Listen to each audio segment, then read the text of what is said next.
गोळीबाराच्या घटनेनं शहर हादरलं आहे।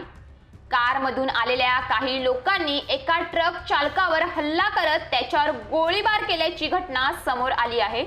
ट्रकमध्ये भंगार घेऊन मुंबईकडे निघालेल्या ट्रक चालकाला काही जणांच्या टोळक्यानं अडवून गोळीबार केल्याचा व्हिडिओ सुद्धा समोर आला आहे।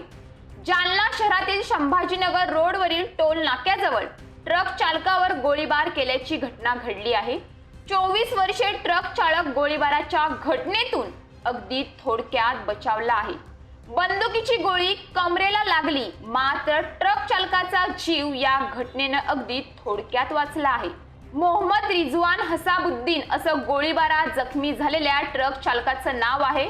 मोहम्मद रिजवान हसाबुद्दीन हा ट्रकमध्ये भंगार माल घेऊन मुंबईहून जालनाकडे निघाला होता। त्याचवेळी जालना रस्त्यातील जालना छत्रपती संभाजीनगर मार्गावरील टोल नाक्याजवळ कारमधून आलेल्या तिघांनी ट्रक चालक मोहम्मद याच्यावर हल्ला केला।